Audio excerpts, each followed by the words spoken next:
fitnah di akhir zaman ini jawabannya sudah ada di ayat-ayat tentang awal zaman gitu Pak. Jadi fitnahnya di akhir zaman, kunci jawabannya sudah di ayat-ayat awal zaman gitu Pak. Sok Bapak Ibu mau solusi apa? Misalkan fitnah keluarga, ada itu di kisah Adam nanti. Ya. Tentang laki-laki, hakikat manusia, hakikat laki-laki, hakikat perempuan, tentang hubungan suami istri, zauj ya. Tentang hubungan laki-laki dan perempuan harus seperti apa, tentang jadi suami yang baik, istri yang baik, jadi bapak yang baik, jadi ibu yang baik, tentang parenting. Itu ada di Adam. Tentang mengolah tanah. Ya banyak, membangun rumah, membuat pakaian, mengolah air, kemudian tentang bagaimana harus sakinah, bagaimana mendirikan qawamah, itu kisah Adam semua. Saya buat lebih dari 20 bab dari kisah Adam. Itu yang saya mampu mengkaji ya. Mungkin kalau dibantu sini bantu sana mungkin bisa lebih itu Pak. Karena isyaratnya sangat detail. Gitu Pak. Contoh ya, waktu itu kan kita pernah bahas tentang Adam dibuat dari tanah ya, sudah ya. Digoda iblis, kemudian Adam itu ketika diperingatkan oleh Allah, Adam, ini ada iblis, kalau dia ganggu kamu, jangan sampai dia menyebabkan kamu keluar dari surga. Kan ini ya. Ini sudah, silahkan merujuk ke video sebelum-sebelumnya ya.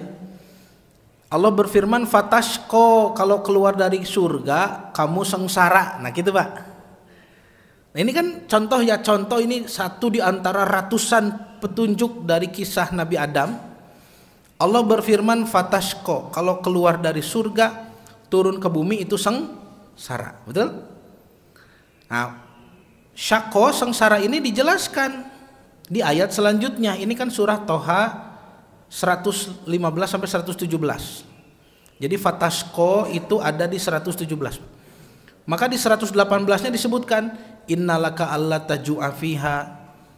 Sengsara di dunia itu apa? Adam, kalau di surga kamu tidak lapar. Berarti di dunia mah lapar. Kenapa di surga tidak lapar? Makanannya melimpah. Kalau di bumi makanan cari diri gitu Pak. Itu satu sumber kesengsaraan kita di bumi, cari makan gitu Pak. Wala ta'ro, dan di surga tidak telanjang pakaiannya. Adam itu diberi pakaian paji, tidak pernah dilepas. Pakaiannya terlepas ketika Adam petik buah itu kan, mendengarkan iblis, petik buah, lepas, merosot. Kata para ulama ahli tafsir, sampai hari ini manusia turunan Adam kalau dekatnya dengan iblis pasti auratnya terbuka. Sok tinggal Pak, peradaban manapun ya, kalau dekatnya dengan iblis pasti auratnya muka. Itu aneh itu Pak. Karena kalau dekat dengan Allah, aurat itu pasti tertutup. Kan berarti orang yang mendekatkan diri kepada Allah otomatis taat ya. Allah merintahkan menutup aurat, pasti tutup. Iblislah penyebab aurat Adam dan ibunda Hawa nanti terbuka sampai sekarang Pak. Tuh. Jadi kalau misalkan ada orang lewat nih, ada perempuan lewat, menutup aurat gitu Pak. Nah itu sudah tahu ya. Nah, ini dekatnya mungkin ceket ke Allah nuk itu mah tuh. Ini dekatnya dengan iblis ini, tapi cukup tahu saja, tidak usah dipanggil, hei balad iblis gitu. Atau pas sayang ke. Itu contoh. Kan gitu Pak, isyarat-isyarat nanti Pak, unik gitu Pak. Jadi Quran sudah membahas, sudah membocor-bocorkan semua untuk fitnah, untuk solusinya. Nah kemarin Bapak Ibu kita sudah bahas tentang penciptaan Adam dan permusuhan iblis. Bab 2 juga sudah, ini tentang penciptaan Hawa. Dah ya?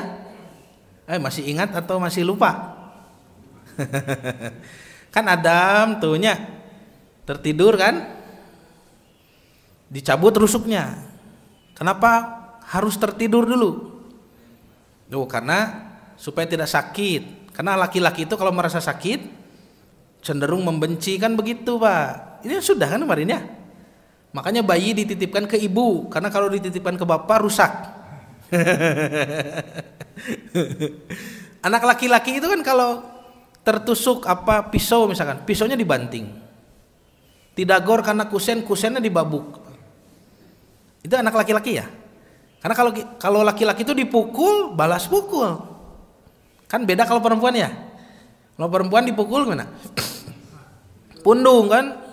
Nikitu Abi gitunya, nyeri gitu. Kan kalau laki-laki begitu kan ngewa Pak. Nikitu Abi. Bapak ngewa Pak. Itu beda ya. Pokoknya kalau Bapak lupa silahkan merujuk pada video di YouTube. Kayak kesimpulannya beginilah kemarin itu. Kalau masih ingat ya, kalau lupa ya banyak-banyak istighfar lah begitu ya Pak ya. Sok Pak. Jadi Adam sudah dibahas, Hawa sudah dibahas penciptaannya. Seingat saya ya. Adam bahannya tanah, berarti benda mati Pak. Bahan bapak mah benda mati. Kita lanjut bab ketiga nanti ya. Maka hadis Ibnu Abbas ini mengatakan, karena bapak diciptakan dari benda mati, fokusnya, hasratnya, keinginannya pun kepada tanah, kepada benda mati. Kata para ulama alit yang mensyarahi hadis ini, tanah itu maksudnya yang disebut tadi oleh Allah kesengsaraan di bumi itu. Ya.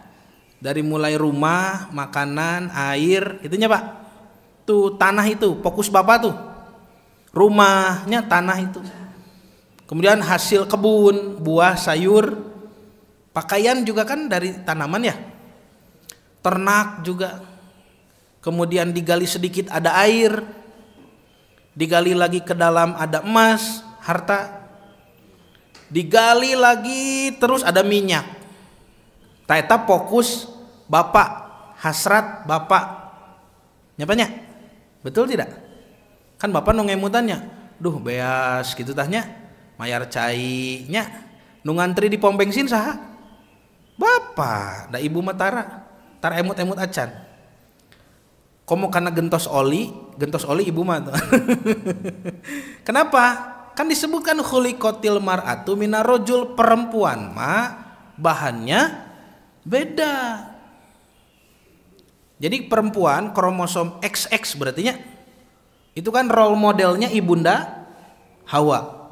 Ibunda Hawa bahannya dari rusuk Adam, berarti bahannya makhluk hidup. Tuh Pak, bahan saja sudah berbeda. Maka fokusnya pun ke makhluk hidup. Makanya ibu yang diurus apa Bu? Suami kan begitu ya. Terus anak-anak, orang tua, keluarga, tetangga, gitunya. Tetangga makhluk hidup kan ya. Kan ibu mah apal ya. Kalau tetangga ada yang beda sedikit, apa? Kenapa nih tetangga nih baud gitunya? Kan ibu mah tahu itu. Kalau bapak ada tetangga tidak mau kenal, ya masa bodoh bapak mah cuek we. Betul? Ada pengunjung baru nih, ada penghuni baru, ya tidak mau kenal, ya sudah, tidak masalah bagi bapak. Cuek-cuek saja. Tapi kalau ibu kan dipikirin. Gitunya. Ya, ngurusin makhluk hidup ibu mah. Sampai ke tukang bakso jam sabaraha, jam sakieu saha nu ngalangkung apal ibu mah. Tukang sayur gitunya. Bapak mah kan nami tukang bakso hilap deui. Si emang saha teh gitunya. Nah, itu ibu fokusnya ke makhluk hidup. Makanya bapak dan ibu karena fokus hasratnya berbeda, diberi kemampuan pun berbeda. Bapak dicipta dari tanah, fokusnya ke tanah, diberi kemampuan untuk mengolah tanah. Bagaimana tanah yang tadi bisa jadi rumah, jadi mengeluarkan hasil kebun, ternak, taninya, ladang, kemudian air, emas, minyak, itu kan pakai ini Pak. Satu, kekuatan fisik, dua, ketajaman logika. Nah gitu Pak ya. Itu fitrah Bapak, fitrah penciptaan ini. Bukan aib, bukan. Pokoknya Bapak mah kalau tidak menguntungkan secara hal-hal ini tidak mau pergi. Nya mun saur bahasa Sunda mah tepi duiteun mah moal indit gitu tah Bapak mah. Karena itu bukan aib, itu fitrah penciptaan Pak. Nah laki-laki begitu. Nah maka Bapak Ibu beda tuh kemampuannya. Kalau Bapak fisik dan logika Pak, lihat para nabi itu laki-laki, para ulama laki-laki. Ini bukan sedang menghina perempuan, tidak, karena perempuan punya kemampuan lain yang Bapak tidak bisa. Ibu mah bahannya makhluk hidup, fokus ke makhluk hidup, diberi kemampuan untuk mengurus makhluk hidup. Makanya ibu diberi satu ketahanan Pak. Ibu mah tahan. Sok berapa ibu piwarang balanjanya 2 kali 6 jam tahan. Jadi pertama dari pagi-pagi sampai duhur nya, balanya nguriling ket ti duhur istirahat makan sholat belanja deui sampai maghrib kuat ibu mah. Eta pasar baru Pak nya, semua lantai gitu kan. Sampai satu toko itu datang 2-3 kali nya ka dieu deui cek si emang teh cenah gitu. Kan cari dulu yang mana yang lebih murah gitu Pak, kan nanti datang lagi ke situ ya. Kalau Bapak nemenin ibu lagi belanja begitu kan Bapak pulang duluan kan, tidak tahan. Makanya saya kalau misalkan umroh Pak, umroh dengan jamaah, saya lebih khawatir ke bapak-bapak. Justru kami tidak khawatir ke ibu-ibu Pak. Ketika tawaf, sa'i gitunya, ibu-ibu mah komo pas belanja mah gitu banyak ke pasar. Kita tidak khawatir, kenapa? Ibu mah kuat Pak. Kan Ramadan kemarin saya itikaf di Masjidil Haram Pak ya. Alhamdulillah saya itikaf di sana sampai lebaran di sana Pak. Di Masjidil Haram itu yang hatam itikaf 10 hari di Masjidil Haram itu ibu-ibu hatam. Bapak-bapak mah sering pulang ke hotel. Coba kalau saya mengajak ini fadilah ibadah di Masjidil Haram kan tawaf Pak. Salat dan tawaf, bukan baca Quran. Baca Quran mah di mana saja sama. Pahalanya dari huruf bukan dari tempat. Kita mumpung di Masjidil Haram nih, ayo perbanyak salat dan perbanyak tawaf. Ajak jamaah bapak-bapak, Pak ayo tawaf, ada saja alasannya. Yang sakit gigi gitu Pak, sakit pinggang, aduh cenah Pak Ustadz, bapak mah nyeri waos cenah. Oh nyatu yos, saya tawaf sendiri. Ajak lagi bapak yang lain, Pak orang tawaf, cenah nyeri tuur gitunya. Aya we gitu dah Pak. Tapi aneh kalau pas buka saum di hotel sehat we segut, makannya lahap begitu. Yang sakit gigi tadi pas ditaros teh panah sakit gigina, alhamdulillah damang cenah Pak Ustaz. Jadi ada sakit gigi khusus kalau ke Masjidil Haram gitu Pak. Kalau ke masjid jol nyut gitu. Ibu mah tahan Pak.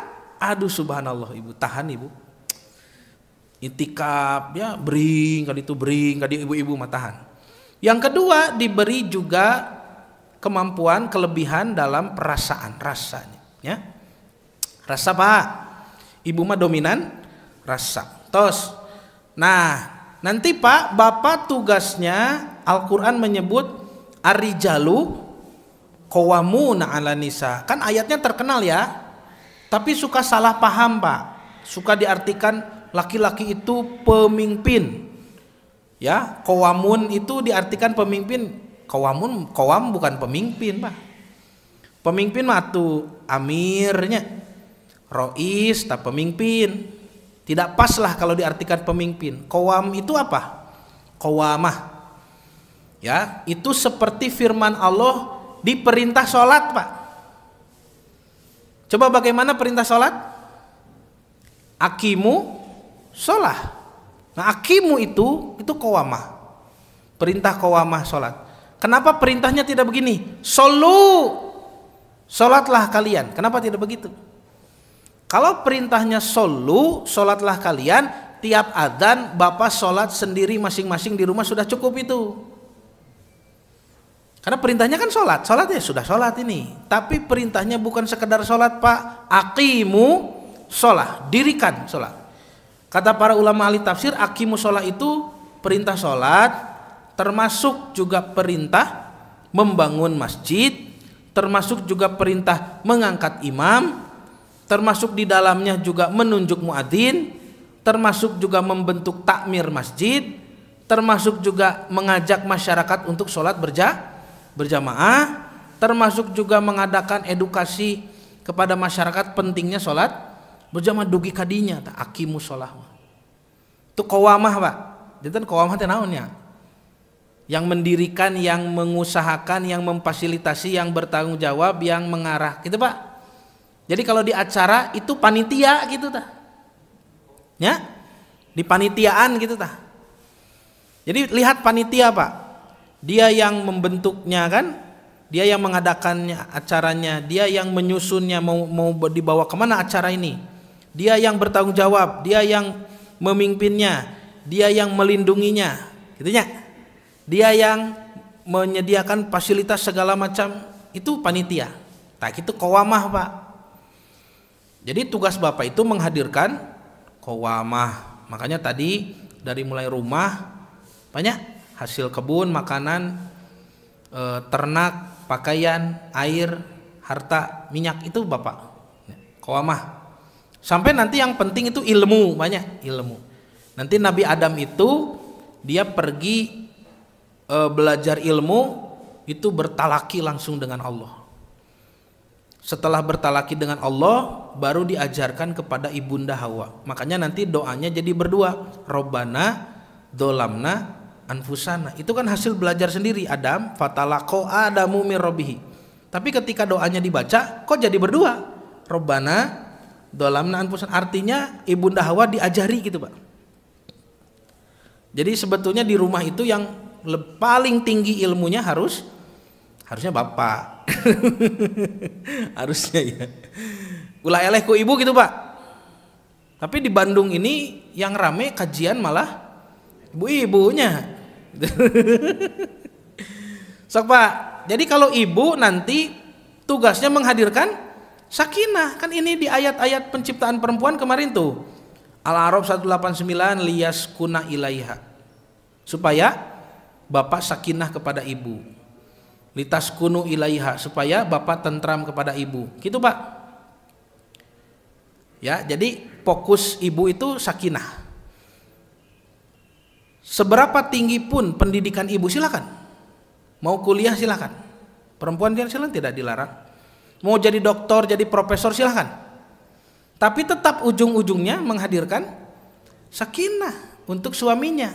Nyangke ibu profesor, bapak tamat SD gitu dah.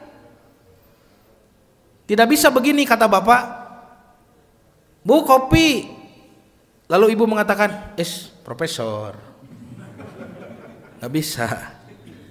Kan bapak mah SD gitu tamat. Bikin sendiri, gitunya. Gak begitu ya. Kenapa? Karena ini aturan Allah Pak. Lihat aturan Allah, lihat di masjid nih. Di masjid itu boleh tidak lulusan SD dengan profesor sholat bersama-sama di saf pertama? Boleh kan gitu. Kalau misalkan yang lulusan SD lebih bagus hafalannya, boleh tidak lulusan SD ini jadi imam? Boleh, mengimami bapak yang lebih tinggi misalkan jenjang pendidikannya kan begitu. Kalau imamnya ruku, ya ruku kan kita. Kan nggak bisa imamnya lulusan SD ruku, bapak profesor berdiri saja. Nah apa teruku? Profesor. Imamnya SD, sorry bro, gitu ya. Kan nggak bisa begitu. Ini kan aturan Allah, maka Allah yang menentukan. Ibu silahkan mau berpendidikan tinggi, tapi tetap tugasnya menghadirkan sakinah. Terus banyak, pokoknya gitulah ini nanti ada bagaimana laki-laki yang sempurna itu dia kuat fisik, tajam logika, dan dia mengasah perasaan. Gitu banyak ditukar. Laki-laki yang sempurna itu laki-laki yang ramah. Perempuan yang sempurna dia tahan, hebat, perasaannya juga peka, dan dia tidak melupakan logika. Lihat perempuan sempurna semuanya perempuan cerdas. Laki-laki yang sempurna Nabi Muhammad SAW dikatakan sangat ramah orangnya. Tuh nanti ya, itu saling melengkapi dan saling belajar. Bagaimana caranya? Anak laki-laki nanti kan dekat dengan ibu gitu Pak, belajar rasa ya. Anak perempuan didekatkan kepada bapaknya, belajar logika tuh. Nah Bapak Ibu yang dirahmati Allah, sekarang sudah hidup berdua nih Pak. Masuk bab yang ketiga, itu bab surga Adam dan Hawa. Tinggal banyak Al-Baqarah 35 nih. Ini isyarat tentang rumahnya. Adam dan Hawa sudah di rumah. Allah berfirman yang pertama Bapak Ibu, waqulna ya Adamu, hai Adam, uskun. Nah ini yang pertama Pak, uskun dulu. Lucu banyak, istri disebut sakinah tadi, surga pun rumah pun sakinah. Jadi uskun itu perintah tinggal, tapi lapatnya dari sakana yaskunu, sakinah. Kenapa pakai uskun gitu Pak? Dam, tinggallah kamu dengan tentram, dengan sakinah. Jadi kenapa tidak udhulu gitu Pak, masuklah. Atau kenapa tidak anzil ya, manzilah itu kan juga tempat tinggal. Tapi kenapa uskun gitu Pak? Kata para ulama ahli tafsir, uskun ini tinggallah dengan tentram, tenang. Jadi rumah itu dibuat tenang, tentram gitu Pak. Nah yang kedua disebut anta dulu Pak di sini. Adam, uskun tinggallah kamu dulu, bapak dulu. Baru ajak istri wazaujuka. Jadi tidak begini, tinggallah kamu berdua, tidak begitu. Padahal ini kan dua-duanya. Allah berfirman, Dam, tinggallah kamu dulu tuh. Kan memang secara historikal ya, runtutan sejarahnya, memang Adam dulu kan yang masuk. Dan Adam merasa kesepian. Baru diciptakan Ibunda Hawa. Nah, hikmahnya, ibrohnya begitu Pak. Para ulama ahli tafsir menjelaskan, lihat rumah itu bapak dulu yang punya wewenang, yang mengusahakan gitu Pak.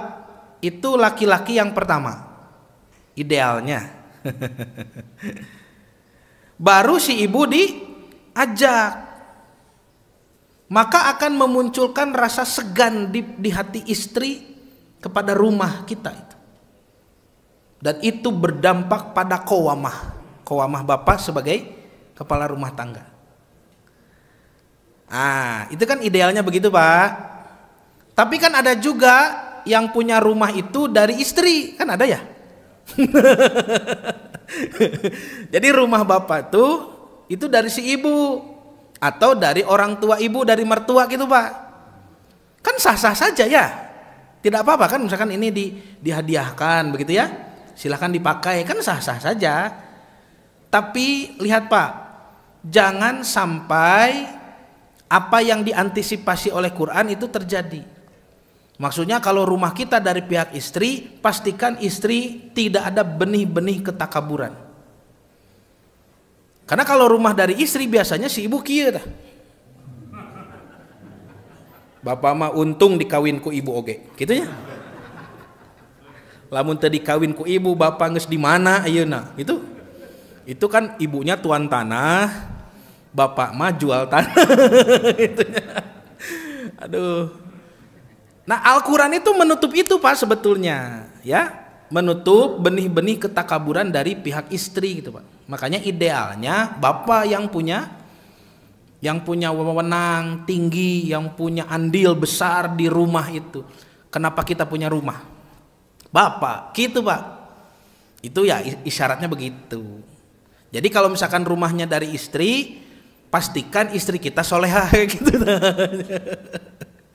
Ya, tapi kalau misalkan rumahnya dari bapak, itu istri mau sudah solehah, alhamdulillah, belum solehah terlalu solehah pun, itu masih ada, bapak masih punya qawamahnya, masih tidak terganggu. Gitu Pak maksud Quran mah. Makanya kata para ulama ahli tafsir, kalau laki-laki yang imannya sangat kuat dan semangat mengamalkan Qurannya sangat tinggi, pasti akan menolak kalau diberi rumah dari pihak istri, gitu Pak. Gitu banyak. Jadi pamit di pasian ku mertua gitu, misalkannya kangen muda-muda ya. Pasian ku mertua tolak, rumah dari mertua tolak, naon cairkeun we heula gitu. Kita cair tah, mangga ditransfer gitu tah. Rumah nama tolak we gitu. Tapi ical heula gitu. Henteu lah nya. Jadi memang isyaratnya rumah itu bapak yang mengupayakan tuh ini Pak. Baru ajak istri, uskun anta wa zaujukal jannah. Sudah. Dari situ isyaratnya kenapa makan Pak? Kenapa isyaratnya? Makannya.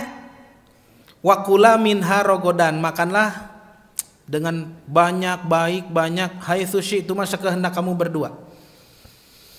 Kenapa makan Pak? Tidak tidur gitu banyak, atau misalkan ngobrol, atau minum juga tidak disebut ini minum, tapi yang disebut makan. Cobi Pak. Kenapa makan? Makanlah oleh kamu berdua. Wakula ini ada alif, artinya domir antuma, kalian berdua. Ini sudah berdua Pak. Kalau dari sini kan masih terpisah ya. Pas sudah di dalam rumah berdua. Rogodan haitsu syi'tuma berdua. Wala taqroba panjang berdua. Fatakuna panjang berdua. Jadi sudah di rumah Mas, lakukan segalanya berdua. Aktivitas pertama yang Allah sebutkan makan. Kata para ulama ahli tafsir, makan ini mewakili untuk setiap aktivitas yang menyenangkan, gitu Pak. Jadi aktivitas menyenangkan banyak, tak itu tidak ada yang lebih menyenangkan dari makan. Makan itu mewakili aktivitas menyenangkan. Kenapa makan yang dijadikan wakil? Ini sampai dikaji Pak oleh ya di bidang kesehatan, psikologi gitunya Pak. Kan makan itu bisa menimbulkan hormon bahagia banyak. Bahagia. Kan ada hormon dopamin ya. Katanya ada hormon dopamin yang keluar kalau makan enak, puas, wah bahagia. Jawabannya jadi membantu sakinah gitu Pak.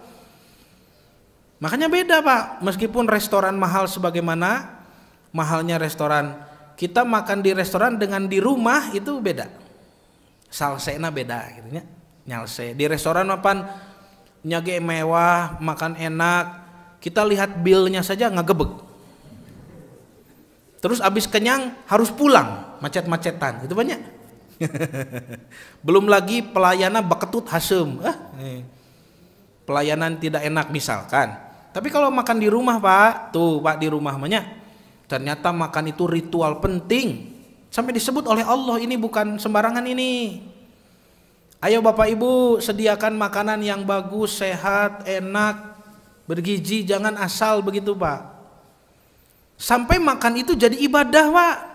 Kan ada syariat makan ada. Bukankah kita punya Idul Fitri? Apa itu Idul Fitri? Kan sudah pernah dibahas dulu ya. Hari raya kembali makan, kan gitu. Idul Fitri. Fitri itu dari iftar, artinya makan pagi. Hari raya makan kan. Bukan kembali kepada fitrah, bukan begitu. Kalau kembali kepada fitrah harusnya Idul Fitrah.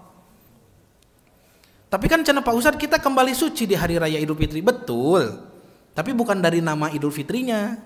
Kita kembali suci itu dari hadis Nabi. Kata Nabi, man soma Ramadana imanan wahtisaban gufiro lahu ma taqaddama min dzanbi, kan itu ya. Kalau kita saum ibadah capek di bulan Ramadan lalu diterima semua amal ibadahnya, maka kita di hari raya Fitri Idul Fitri itu kembali suci bersih. Gitu kan?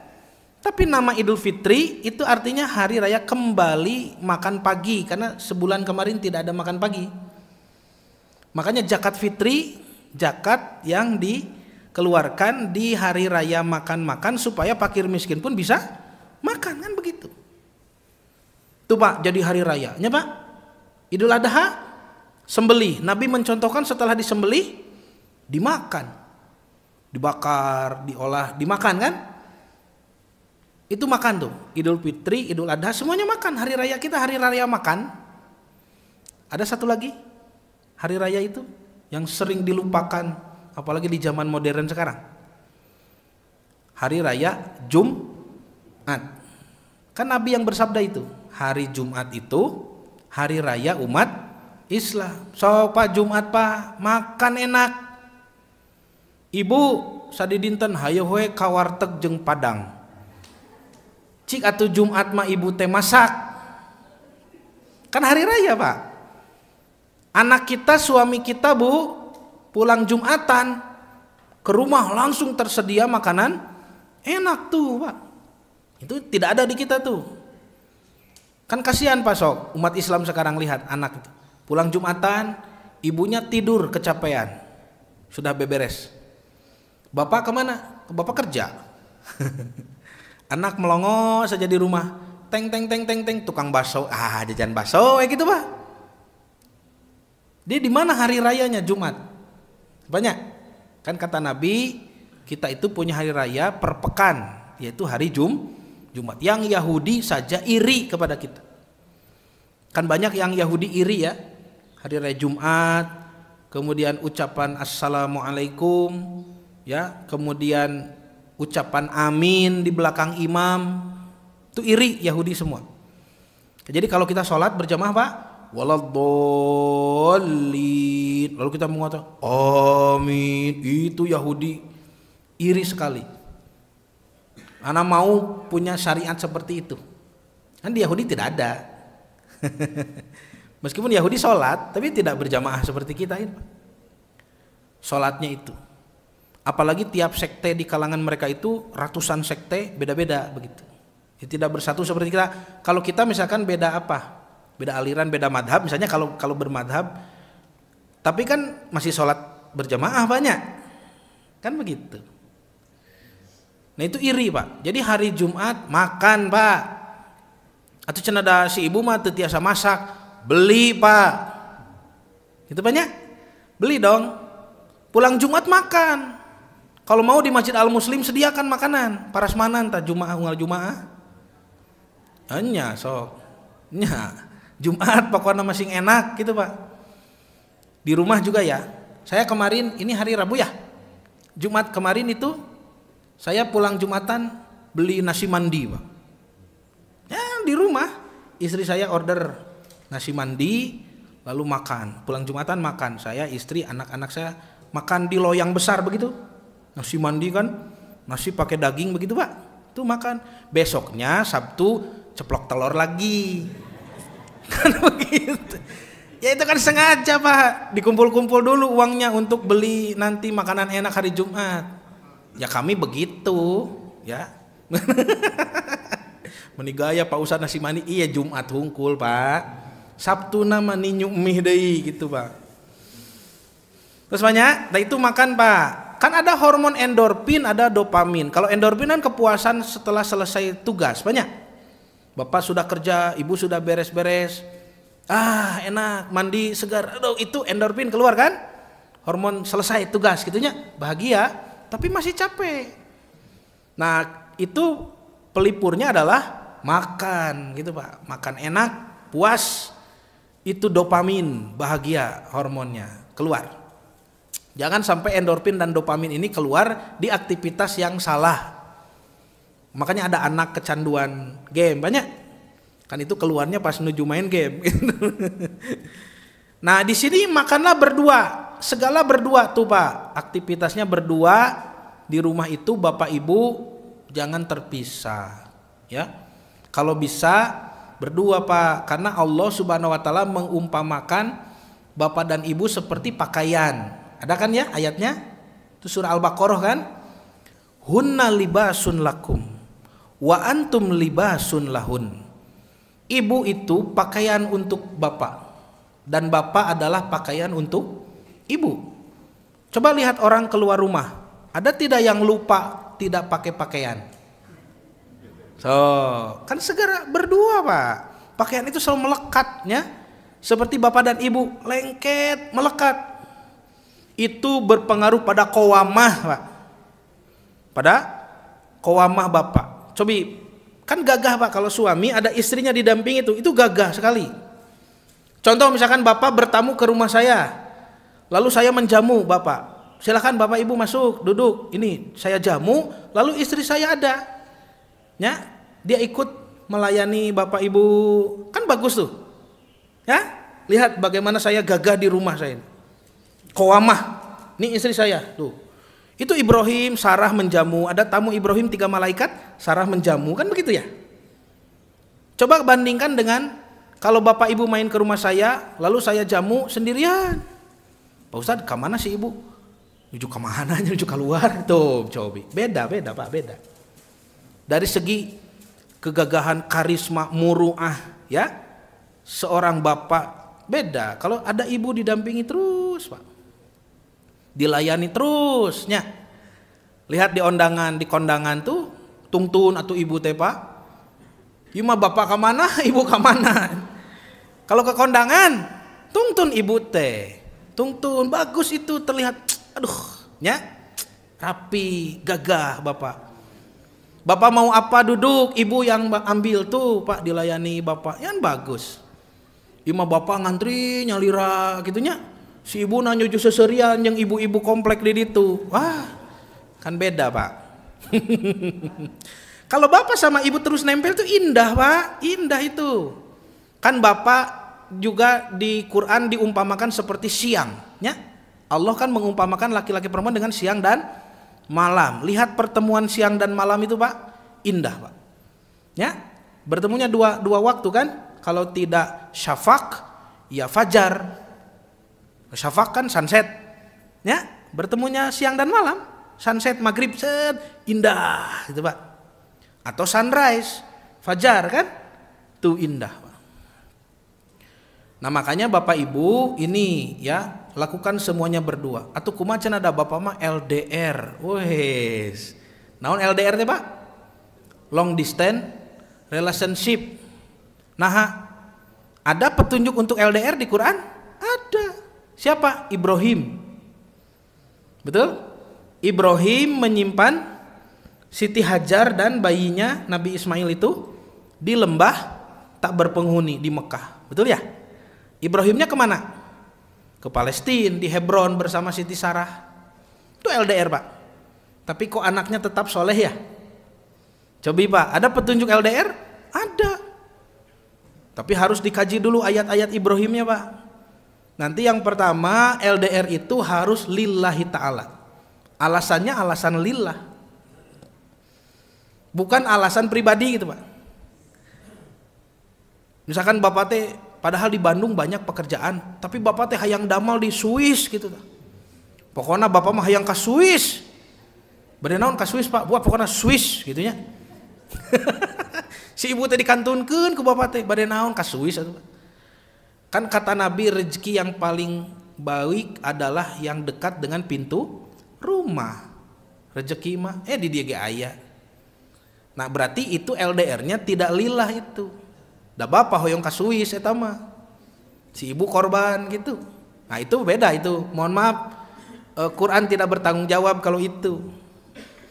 Yang betul-betul karena Allah gitu Pak. Tidak bisa dipisahkan kumaha tuh. Harus berpisah tapi karena Allah lillah. Nah itu baru ada petunjuknya di Quran. Nanti dengan doa Ibrahim, ya.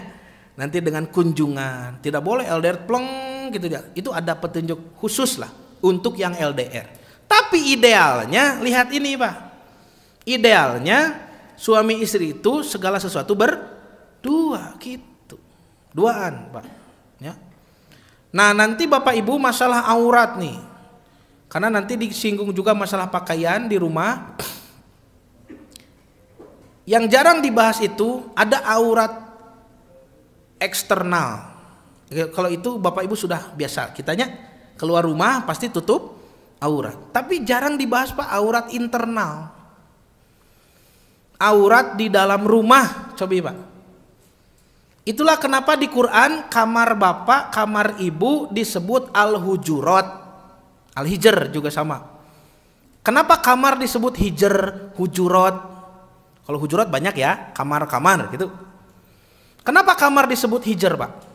Hijr itu kan arti asalnya batu. Kenapa kamar disebut batu di Quran? Karena memang sifatnya sama, kata para ulama ahli tafsir, ada ruangan yang keras dan sulit ditembus seperti batu. Di rumah Bapak Ibu ada ruangan seperti itu kan? Itulah kamar Bapak Ibu kan? Itu aurat Pak. Bahkan putra putri kita pun tidak boleh masuk. Bahkan kalau mau masuk pun harus minta izin. Bahkan di jam-jam tertentu Nabi melarang kan begitu, dimasuki orang lain. Terus Pak, kan pada Isya tidak boleh ya, pada subuh kan tidak boleh. Coba ayah kamar kita kan di bumi orang ayah banyak. Kalau tidak ada, itu berpengaruh lagi kepada qawamah. Bapak muruahnya turun gitu Pak. Kegagahan, karisma, simak Bapak sebagai kepala keluarga itu turun, tidak segagah kalau punya hujurat itu. Coba pada Isya malam hari datang, bapak dan ibu masuk kamar, tutup, itu gagah sekali. Bedakan dengan bapak tidur depan TV gitu. Ibu tidur di mana sama anak, kan gitu Pak. Bapak teh jeung TV we, ari pamajikan teh ibu atau TV gitu nya. Cek ibu teh tuh pamajikan si bapak mah TV, sare jeung TV, unggal poe jeung TV, jadi ibu cemburu itu Pak. Ya dah sarang TV ngagoler. Kadang-kadang bapak nonton TV lama kelamaan kan TV nu nonton bapak gitunya. Ya bapak nama tibra TV nu nonton bapak. Cobi Pak. Ya Quran sudah ada petunjuknya nih ya supaya qawamah. Kenapa sekali bicara bapak tidak didengar nih? Mungkin terganggu itu Pak, dari mulai tadi ya uskun, anta, dari mulai kula ya makannya, dari mulai hujurotnya, dari mulai kebersamaannya, mungkin banyak yang terganggu. Makanya lihat Nabi itu sekali bicara langsung semua dengar, nurut, sudah gagah sekali. Ieu mah bapak sakitu gogorowokan sabaraha kali laleur we cicing we. Itu aya naon bapak? Qawamahnya terganggu. Masa sudah teriak-teriak lalat saja tidak terbang ini? Ya, jadi dengan petunjuk dari Quran ini Pak, saya juga belajar dari Bapak kan, bahwa laki-laki itu ketika satu kali berbicara menggema, tuh banyak menggema, ya. Bahkan dengan tatapan saja sudah paham, ibu sudah paham, wah Bapak tidak senang, Bapak marah. Dengan tatapan saja, dengan berbeda sikap saja itu sudah paham istri, banyak kan gitu Pak. Kan ada juga Pak keluarga yang kalau makan misalnya tadinya makan tidak bersama-sama, masing-masing we, kan aya nu kitunya. Ya aya nu kitu, kan sah-sah saja tidak apa-apa. Cuma beda kalau dengan keluarga yang makan itu kok bersama-sama. Ayo Pak Bu, sudah tahu waktunya, sudah tahu tempatnya, mana posisinya, sudah tahu, makan sama-sama. Sudah tidak ada gadget di situ. Tidak ada handphone, tidak ada TV. Banyak kita makan, bicara. Cobi Bapak kursi makan Bapak, atau misalkan duduk ya, duduk di bawah posisi Bapak itu sudah pasti di mana eta mah tempat calik Bapak, eta mah ibu di sebelahnya, anak-anak di sini. Kan beda dengan keluarga yang ya silahkan makan masing-masing lah. Kalau lapar makan saja ke dapur, kan beda Pak. Misalkan ibu makan, bapak mah wareg keneh gitunya. Padahal bapak teh uih di masjid terus jajan bakso gitu. Jangan begitu banyak. Jangan dibiasakan jajan di luar sendirian. Ya. Kalau ustad mah kepaksa, Pak, ustad mah. Karena ustad ngaji sana sini disuguhi makanan. Masalahnya jamaahnya juga tidak paham. Ustad pulang tidak dibekali makanan untuk yang di rumah. Atau di rumah teh ngadongeng we hungkul si ustad teh. Tadi mah Bu di Masjid Al Muslim aya ieu anu gurame naon istrina teh hayang we neureuyan ciduh. Atuh tah. Cik atuh mah. Karunya teuing eta istri ustad, Pak. Makanya kalau saya pribadi Pak ya, itu tidak makan kalau di tempat ngaji. Mohon maaf tidak makan di luar begitu. Saya pulang. Nah itu kalau jamaah yang paham pasti dibungkus. Kalau dibungkus banyak digemol, we gitu banyak. Jadi makan di rumah gitu, Pak. Tapi kalau makan di tempat, wah tidak ini. Dari kecil tidak biasa begitu, Pak, makan di rumah orang. Nah gitu banyak. Kemudian Pak, ini terakhir Pak. Wala taqraba hadhihi sajaroh. Lihat Pak. Dan janganlah Adam, Hawa, kalian berdua mendekati pohon ini. Ini kan ujian ya. Ujian. Lihat Pak, di rumah yang sakinah ini, tempat tinggal yang uskun sakinah, Bapak andil ya.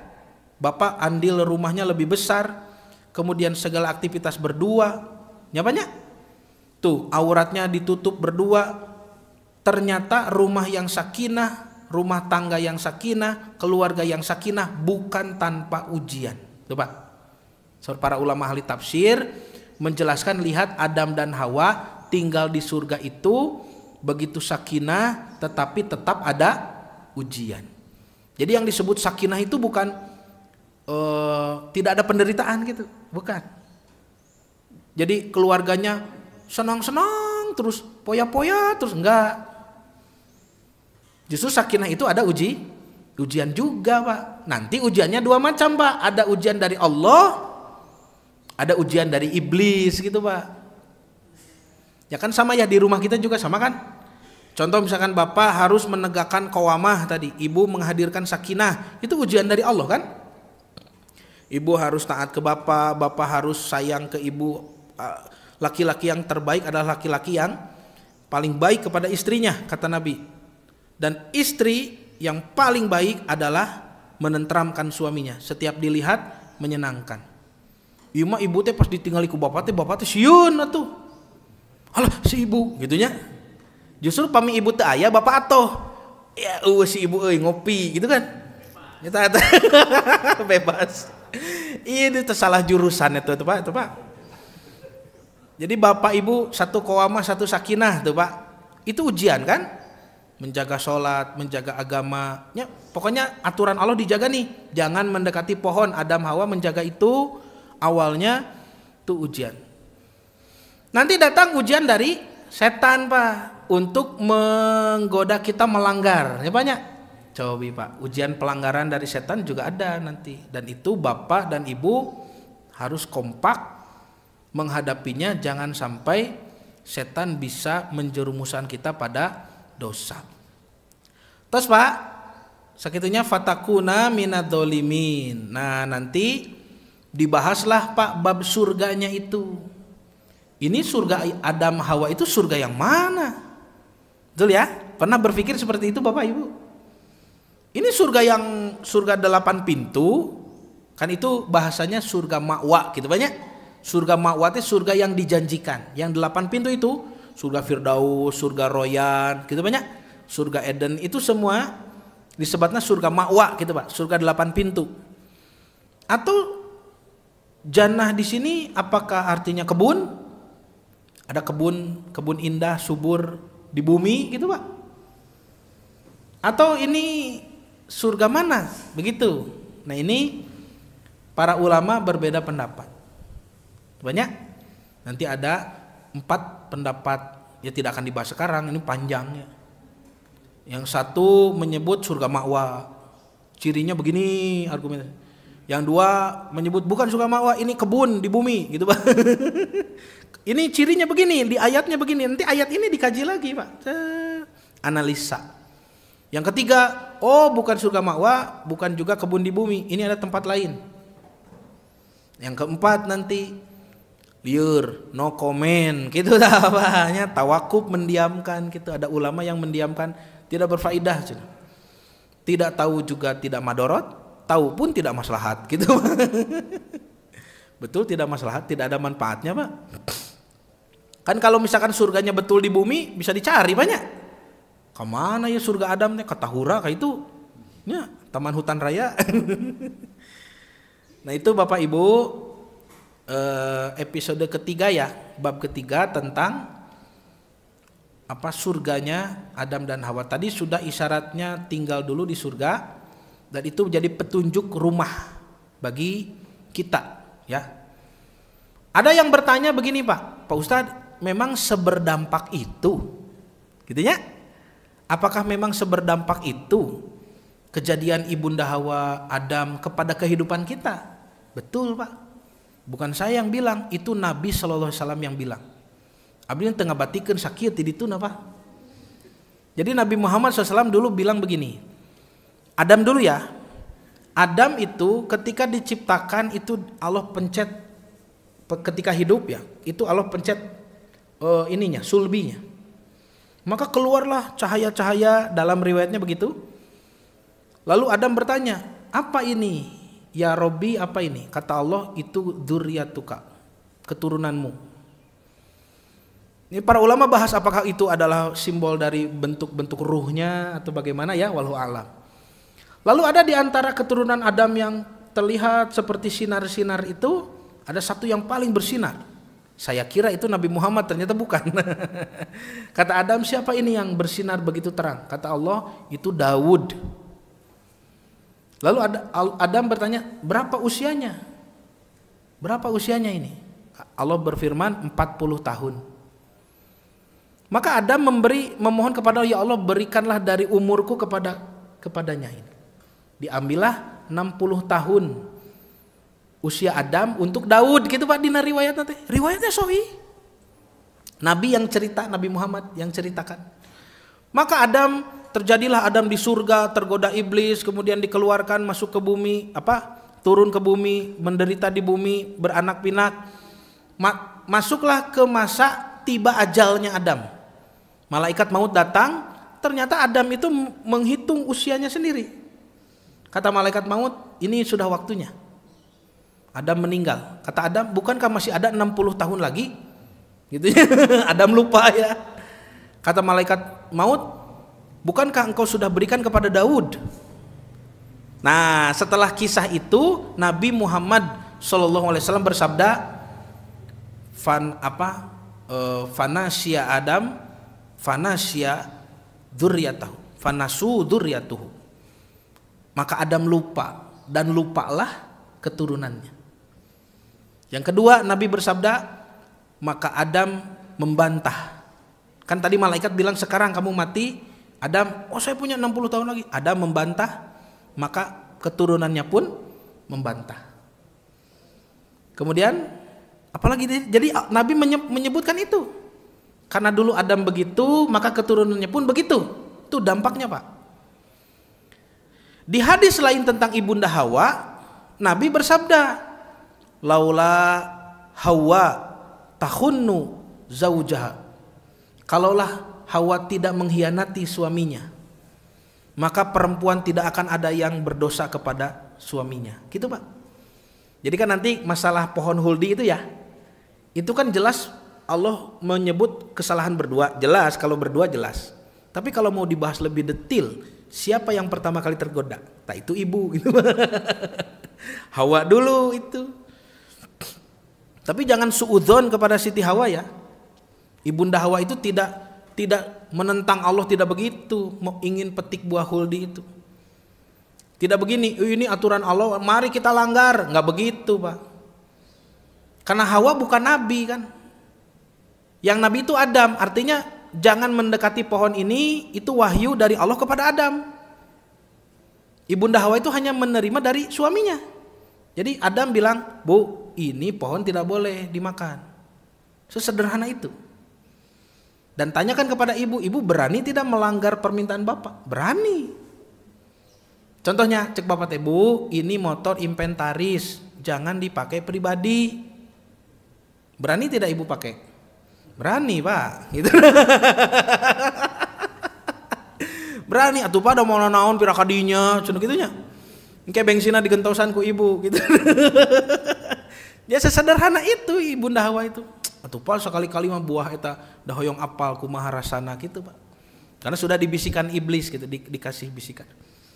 Karena Hawa begitu, maka semua perempuan itu begitu. Cobi. Jadi berdampak sekali kepada kehidupan kita. Apa yang terjadi kepada Adam dulu, bagaimana isyarat mereka hidup, bagaimana Allah berfirman kepada mereka, itu kunci-kunci kehidupan kita, Pak. Itu ya. Nah, segitu hulanya. Nah, mudah-mudahan apa yang disampaikan menjadi tambahan ilmu yang bermanfaat khususnya bagi saya sendiri dan menjadikan motivasi beribadah kepada Allah lebih tinggi. Saya cukupkan sekian. Mohon maaf atas segala kekurangan. Ditutup dengan doa Rabbana hablana min azwajina wa dzurriyyatina qurrata a'yun waj'alna lil muttaqina imama. Rabbana la tuzigh qulubana ba'da idh hadaitana wa hab lana min ladunka rahmah innaka antal wahhab. Rabbana atina fid dunya hasanah wa fil akhirati hasanah wa qina adzabannar. Aqulu qauli hadza wa astaghfirullah li wa lakum. Wassalamualaikum warahmatullahi wabarakatuh.